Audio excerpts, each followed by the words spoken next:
राधे राधे। जय श्री कृष्णा। जय श्री कृष्णा। अब ये बताइए आपको ये लड्डू गोपाल जी की सेवा कैसे मिली है? ये भी एक विचित्र कहानी है। जी बोलिए। जो लड्डू गोपाल जी ने हमें सेवा में लगा रखा है, इसके लिए मैं आपको बताऊंगी। मेरे सामने मंदिर था। हाँ। जो काफ़ी पुराना था, 85 साल पुराना था, और उस मंदिर पर कोई बनवाने का प्रयास करता वो सफल नहीं हो पाता।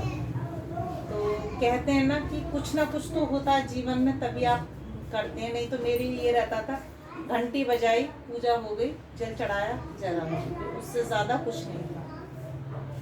ये मंदिर बहुत साल पुराना टूटा हुआ पड़ा था। तो हमारा सीसीटीवी कैमरे में कुछ कैद हुआ था, और वो बार बार रात के 12 बजे का सीन दिखा रहा था। जब वो सीन दिखा रहा रात के 12 बजे का, तो कुछ ऐसे दिखा हमें कि मतलब लगा कि शायद हमें प्रयास करना चाहिए, मंदिर बन जाए। जी। अब इतनी साल से वो टूटा पड़ा, कोई तैयार नहीं था। तो उस दिन मेरे मन में ही विचार आया, मैंने कहा आज मैं निकलती हूँ, कुछ चंदा अगर इकट्ठा होता है, कुछ अपना लगा के, मैंने कहा मंदिर स्थापना कराती हूँ। मैम आप यकीन नहीं मानोगी, मेरा खुद का एक्सपीरियंस है, और मैं ये नहीं कहूँगी कि मतलब कोई इसमें मैंने झूठ बोला, एक शब्द झूठ नहीं है। मैंने जब अपने हस्बैंड को कॉल की और मैंने पूछा आप कितने रुपए दोगे, उन्होंने बोला कि मुझसे 5,000 ले लेना। मैंने कहा 5,000 आप दे सकते हो तो 5,000 तो मैं भी दे सकती हूँ। मैंने कहा 10,000 हो गए। पड़ोस में जिनसे कभी 50 रुपए नहीं चढ़ाती थी वो, उनसे पूछा, मैंने कहा कितना दोगे, उन्होंने बोला कि 5 हमसे ले लेना। मैंने कहा 5 उनसे ले लेना। तो मैंने कहा अब तो मंदिर बन गया। जी जी। मैं एक ही दिन अकेली 2-3 घर गई और उन्होंने पैसे दे दिए और मंदिर का कार्यक्रम दूसरे दिन से शुरू हो गया। मुझे नहीं पता कि मेरे साथ क्या हुआ क्या नहीं। मैं इतनी जिद पे आ गई, मैंने किसी की नहीं सुनी। मैं तलाशने गई कि कोई अच्छा कारीगर मिले, तो बहुत दूर था। उस दिन मेरे पैर में मैंने स्लीपर पैर रखे थे, हाई हील के, और मैं चलती गई। मुझे ये तक होश नहीं था कि मैं कहाँ जा रही हूँ, कहाँ मिलेगा वो कारीगर अच्छा जो मंदिर को अच्छा बना सकेगा। और मेरे साथ कोई नहीं, मेरा एक बेटा था छोटा जिसको मैं लेने गई थी। मेरे पैरों में इतने मोटे मोटे छाले पड़ गए, और मुझे समझ ही नहीं आ रहा कि मतलब मैं अकेली क्यों जा रही हूँ और क्या मतलब ढूंढूंगी, कैसे मिलेगा वो, कुछ नहीं। जब मैं वहाँ गई, वहाँ से बात हुई, तो उन्होंने बताया कि ऐसे ऐसे कारीगर है, वो बनाएगा आपका मंदिर।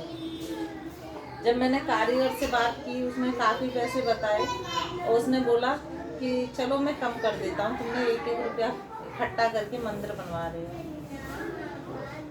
मैडम आप यकीन नहीं करेंगी, ये सिर्फ भगवान का चमत्कार है जो उन्होंने अपनी तरफ खींचा मुझे, और मंदिर हमने 6 महीने के अंदर बनवा दिया पूरा। और बहुत शानदार, ऐसा नहीं है कहीं से जैसे कुछ कमी रही, रेलिंग की कमी थी। एक भैया ने बोला था मुझसे लास्ट में पैसे ले लेना, और रेलिंग के लिए मैं उनके 3 दिन उनके घर पर गई, सुबह 6 बजे, और बैठी रही, मैं हटी नहीं वहाँ से।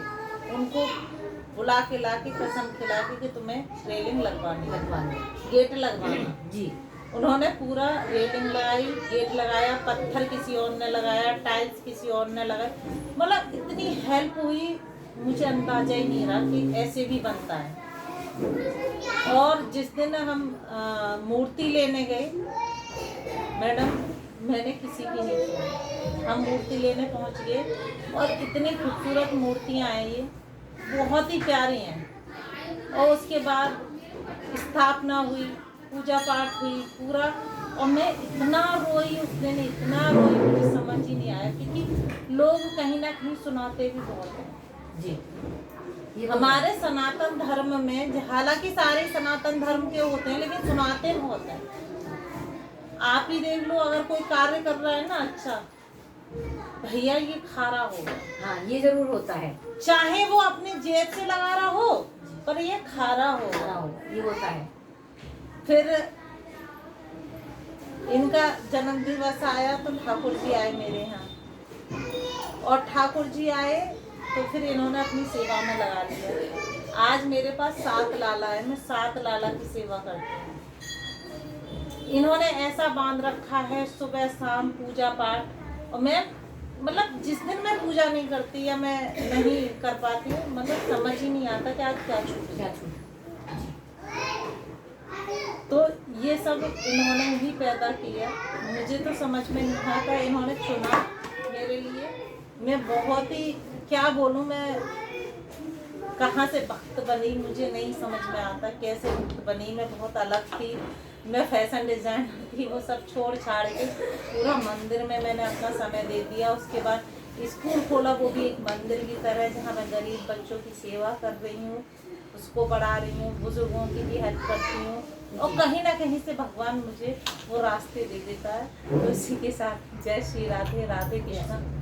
मैं नहीं बोल पाऊँगी।